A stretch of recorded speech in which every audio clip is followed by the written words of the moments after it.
क्या आपको नीली स्कूल यूनिफॉर्म वाली वो पीले चेहरे वाली छोटी लड़की याद है? 20 साल बाद पूरी दुनिया में मशहूर ये उत्कृष्ट कृति मास्टरपीस रिटर्न टू साइलेंट हिल आखिरकार वापस आ गई है। इस बार ये सिर्फ डराने वाला हॉरर मोड नहीं है, बल्कि ये गहरे मनोवैज्ञानिक डर की पड़ताल करता है। क्या जो हम अपनी आंखों से देखते हैं वो सच है? जब पाप उस कोहरे का रूप ले लेते हैं जो सब कुछ निगल जाता है, तो साइलेंट हिल नाम का ये छोटा सा शहर एक परम जेल बन जाता है। क्या आप अंधेरे में कदम रखने के लिए तैयार हैं? एक नई कहानी यहाँ से शुरू होती है। अपनी पत्नी मैरी की मृत्यु के बाद जेम्स गहरे दुख में डूब गया है। वो हर दिन शराब के नशे में होश खोया रहता है। जब वो नशे की दुनिया में खोया होता है तो वो अक्सर मैरी से मिलने के उस दिन का सपना देखता है। उस समय जेम्स बहुत जोश में था और अपनी स्पोर्ट्स कार सड़क पर तेजी से दौड़ा रहा था। लेकिन खुशी गम में बदल गई जब अचानक सामने एक बड़ा ट्रक आ गया। जेम्स ने तेजी से स्टीयरिंग घुमाया और बड़ी मुश्किल से अपनी जान बचाई। तभी मैरी वहां दिखाई दी। वो एक नीला सूटकेस घसीट रही थी और अगली बस पकड़ने की तैयारी में थी। लेकिन दुर्घटना के कारण उसका सूटकेस टूट गया और उसके कपड़े जमीन पर बिखर गए। जेम्स मदद के लिए कार से उतरा, लेकिन तब तक मैरी की बस छूट चुकी थी।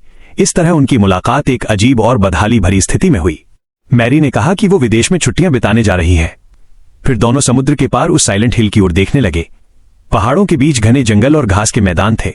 सुंदर नजारों ने मैरी का मन मोह लिया, लेकिन वो नहीं जानती थी कि ये शांत दिखने वाली जगह वास्तव में सबसे काला नर्क थी। जेम्स ने मैरी की चमकती आंखों में देखा और उसे अपनी कार से छोड़ने का प्रस्ताव दिया। मैरी ने मना नहीं किया।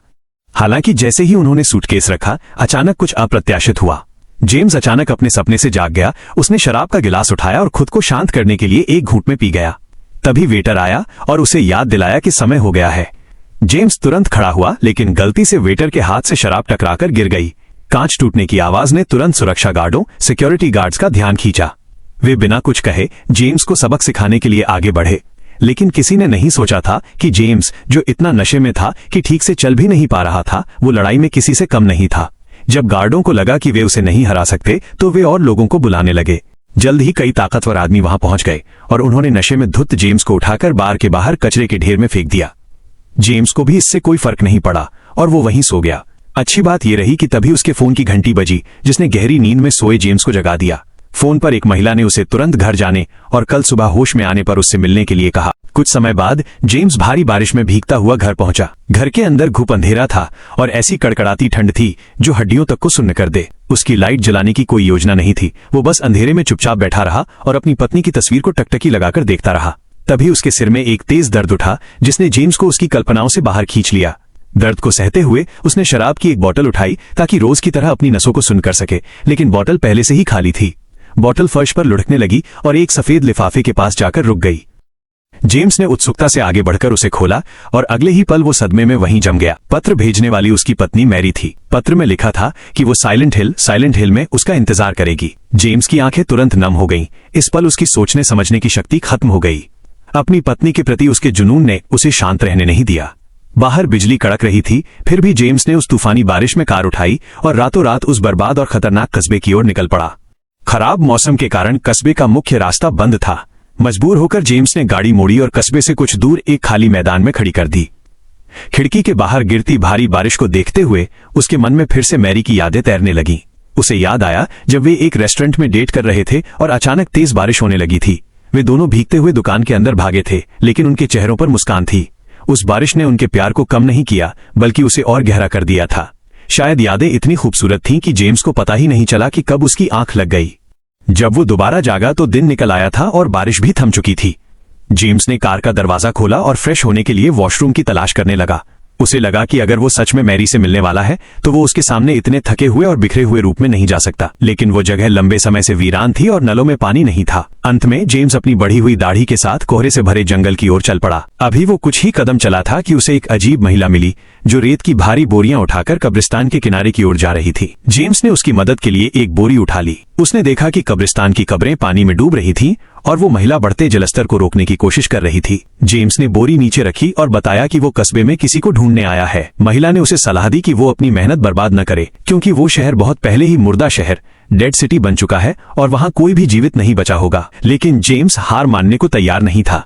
भले ही उसे पता था कि मैरी मर चुकी है, फिर भी उसके मन में एक अवास्तविक उम्मीद थी। जेम्स ने जल्दबाजी में उस महिला से विदा ली, लेकिन जैसे ही वो मुड़ा, महिला ने उसे पुकारा, तारांकन, अगर तुम्हें वो न मिले या अगर तुम्हें कोई और मिले तो वापस आना और मुझे ढूंढना। जेम्स ने सिर हिलाया, लेकिन बिना रुके कस्बे की ओर जाने वाले रास्ते पर चल पड़ा। रास्ते का हर नजारा मैरी के साथ बिताए सुनहरे पलों की याद दिला रहा था। जेम्स उन यादों में खोया हुआ था और अपनी प्रेमिका से मिलने की उसकी बेचैनी और बढ़ गई।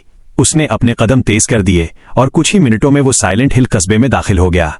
जेम्स धुंध भरी गलियों में सावधानी से चलने लगा। हर तरफ सन्नाटा और तबाही थी।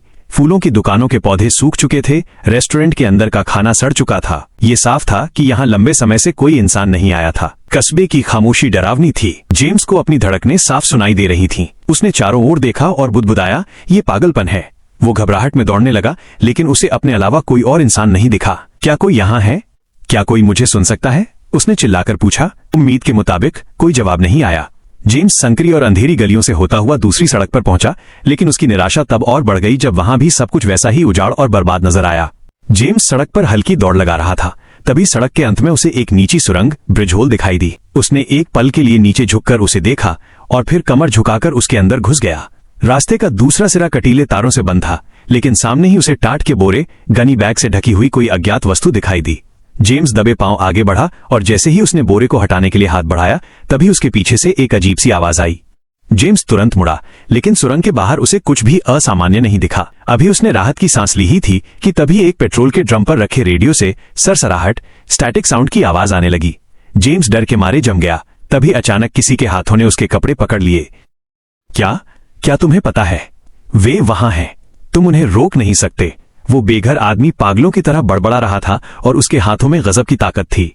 जेम्स ने अपनी पूरी जान लगा दी और खुद को छुड़ाकर लड़खड़ाते हुए बाहर निकल आया। तभी उसका फोन फिर से बज उठा। दूसरी तरफ वही महिला ही जिए थी, जिसने उस पर सवालों की झड़ी लगा दी। जेम्स ने उसे बीच में ही रोका और कहा कि वो अभी साइलेंट हिल में है। ये सुनते ही वो महिला घबरा गई और पूछने लगी कि क्या हुआ है, लेकिन जेम्स ने बस इतना कहा कि उसे हर हाल में मैरी से मिलना है। जैसे ही उसने अपनी बात खत्म की, पीछे स्थित एक बार की लाइटें जल उठीं। जेम्स तुरंत दौड़कर वहां गया। दूसरी ओर सुरंग के नीचे वो बेघर आदमी भी बाहर निकलने के लिए संघर्ष कर रहा था, लेकिन जैसे ही वो मुहाने पर पहुंचा, उसकी आंखें सदमे से फटी की फटी रह गईं। सुरंग के बाहर एक बेहद अजीब और खौफनाक जीव दिखाई दे रहा था। इधर जेम्स बार का दरवाजा खोलकर सावधानी से अंदर कदम रख चुका था। हालांकि अंदर सब कुछ तहस नहस हो चुका था, लेकिन पुरानी और खूबसूरत यादें एक बार फिर जेम्स के दिमाग में दौड़ने लगीं। मैरी उसे यहाँ एक पार्टी में लेकर आई थी और बड़े गर्व से कस्बे के लोगों से उसका परिचय कराया था। उसी दौरान जेम्स ने कस्बे के लोगों से मैरी के पिता क्ले का नाम सुना था। वो कस्बे के पादरी प्रीस्ट थे, जिन्हें वहां के निवासी बहुत सम्मान और श्रद्धा देते थे। उन्होंने हमारा जीवन बदल दिया। उन्होंने मुझे सही रास्ता खोजने में मदद की। हर किसी के पास एक जैसी कहानी थी कि कैसे क्लाई ने उन्हें सही राह दिखाई या उनका उद्धार किया, लेकिन उनकी आंखों में वो पागलपन भरी चमक, फैनेटिकल लुक देखकर जेम्स को बहुत अजीब और असहज महसूस हुआ। जैसे ही वो अपनी यादों से बाहर आया, जेम्स को एक दिल दहला देने वाली चीख सुनाई दी। वो तुरंत बार से बाहर निकला और वापस उसी सुरंग, ब्रिज होल की ओर भागा। वहां पहुंचते ही जो नजारा उसकी आंखों के सामने था, वो खौफनाक था। वहां उस बेघर आदमी की लाश पड़ी थी। उसका पूरा शरीर ऐसा लग रहा था जैसे शक्तिशाली एसिड तेजाब से झुलस गया हो। उसका चेहरा पूरी तरह बिगड़ चुका था और पहचान में नहीं आ रहा था। जेम्स दहशत में 2 कदम पीछे हटा, तभी उसकी नजर उस अजीबो गरीब जीव पर पड़ी। वो राक्षस मॉन्स्टर अपने शरीर को अजीब तरह से मरोड़ते हुए उसकी ओर बढ़ रहा था। जेम्स ने फुर्ती से पास पड़ा एक लोहे का हथौड़ा उठा लिया, लेकिन अगले ही पल उस राक्षस के पेट से एसिड की एक तेज धार निकली, जिसने आसपास के लोहे के औजारों को तुरंत गला दिया।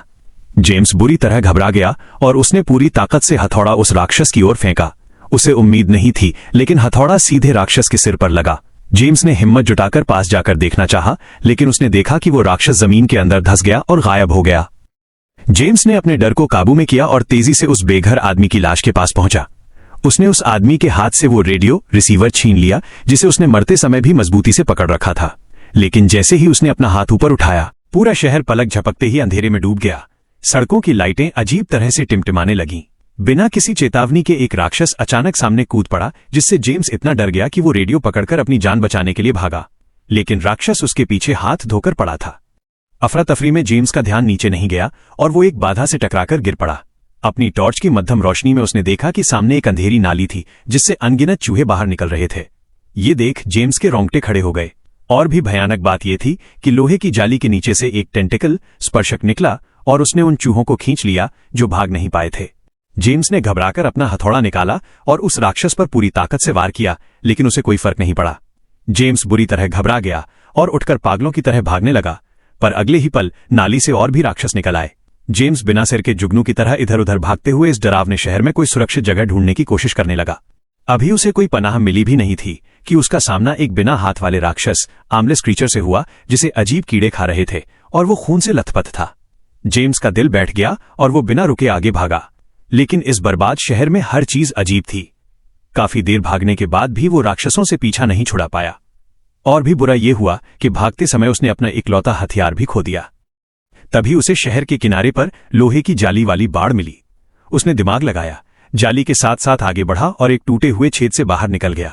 दूसरी ओर एक ब्लॉक पार करने के बाद जेम्स सड़क किनारे एक अपार्टमेंट की इमारत में घुस गया। ये उसका और मैरी का पुराना घर था और उसकी यात्रा की अंतिम मंजिल भी। जेम्स ने तुरंत औजारों से दरवाजा बंद कर दिया, लेकिन उसे उम्मीद नहीं थी कि राक्षस इतनी जल्दी आ जाएंगे। वे कांच के दरवाजे पर भारी संख्या में रेंगने लगे। गनीमत थी कि उनमें इतनी ताकत नहीं थी कि वे दरवाजा तोड़ सकें। जेम्स ने राहत की सांस ली और अपने फोन की रोशनी से अपार्टमेंट का मुआयना करने लगा। जैसा कि उसे अंदेशा था, वो जगह वीरान हो चुकी थी।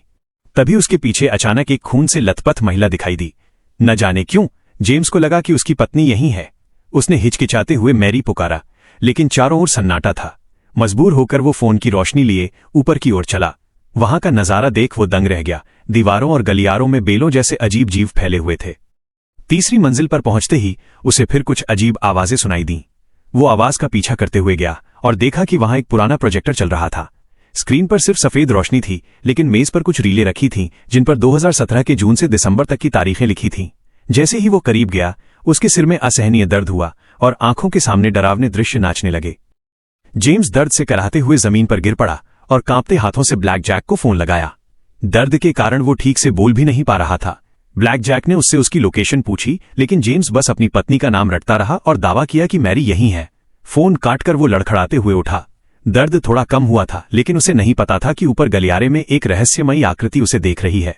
दूसरी ओर फोन कटने के बाद ब्लैक जैक का चेहरा गंभीर हो गया। कुछ देर सोचने के बाद उसने किसी को फोन किया और कहा कि उसका एक मरीज पाताल कैटाकॉम्स में घुस गया है और उसे वापस लाने में मदद चाहिए। लेकिन जेम्स अब भी बिना थके अपनी पत्नी की तलाश में भटक रहा था। उसने एक कमरे का दरवाजा खोला तो देखा कि एक पुतला मैनिक्विन पूरी तरह से पतंगों मौत से ढका हुआ था। उस पुतले ने वही काली पोशाक पहनी थी जो मैरी को जीते जी बहुत पसंद थी। जेम्स की आंखें भर आईं। उसने अपनी आंखों के सामने मंडराते उन घने पतंगों को हटाया और कमरे के अंदर की ओर बढ़ा। वहां एक मेज पर उसे पत्थर का एक खुला हुआ शोपीस मिला, जिस पर हथेली के आकार के 2 बड़े पतंगे बैठे थे। पुरानी यादें एक बार फिर ताजा हो गईं। जेम्स को याद आया कि उसने ये शोपीस पहले भी देखा था। उस समय कस्बे के करीब 20 निवासी बिना बुलाए उसकी पत्नी के कमरे में आ गए थे। उन्होंने मोमबत्तियां जला रखी थीं और कुछ बुदबुदा रहे थे, जैसे किसी की पूजा कर रहे हों। लेकिन जैसे ही जेम्स कमरे में घुसा, सब सामान्य हो गए और उसकी पत्नी ने घबराकर मोमबत्तियां बुझा दी। पर जेम्स को अच्छी तरह याद था कि वे पत्थर के बने एक अजीब इंसानी सिर की पूजा कर रहे थे। यही सोचते हुए जेम्स ने उस शोपीस को वापस जोड़ा तो वो बिल्कुल वैसा ही पत्थर का सिर बन गया जिसकी उसकी पत्नी पूजा करती थी। ऐसा लग रहा था जैसे उसके अंदर से कुछ बाहर निकलने की कोशिश कर रहा हो। जेम्स ने पास पड़ा एक कागज उठाकर देखा तो वो ये जानकर दंग रह गया कि वो मैरी का अस्पताल में भर्ती होने का आवेदन पत्र था। जेम्स की आंखें फटी की फटी रह गईं। तभी अचानक दरवाजे के बाहर से जोर जोर से खांसने और टॉयलेट फ्लश होने की आवाज आई। आवाज का पीछा करते हुए जेम्स जब पहुंचा तो उसे वहां एक जीवित व्यक्ति मिला। वो आदमी एडी जेम्स को देखकर हैरान रह गया और पूछने लगा कि वो यहां क्या कर रहा है और वो बीमार क्यों नहीं है। जेम्स उलझन में था, पर उसने इन बातों पर ध्यान नहीं दिया और तुरंत पूछा कि क्या यहां कोई और भी है। जैसे ही जेम्स ने ये कहा, एडी नाम का वो आदमी जोर जोर से हंसने लगा। हंसते हंसते थकने के बाद एडी ने ताना मारते हुए कहा कि ये शहर आग और बाढ़ की मार झेल चुका है और अब बस एक लाशों का ढेर है। अगर किसी को ढूंढना है तो या तो अस्पताल जाओ या कब्रिस्तान। इतना कहकर उसने अपनी आस्तीन ऊपर की और अपना बुरी तरह जला हुआ हाथ दिखाया। जेम्स ने अपनी भौहें सिकोड़ लीं, पर इससे पहले कि वो कुछ और पूछता, एडी खुद ही बोल हो चुका है और यहां रुकने का मतलब सिर्फ मौत है। उसकी बात पूरी भी नहीं हुई थी कि एक बच्चे के रोने की आवाज आई।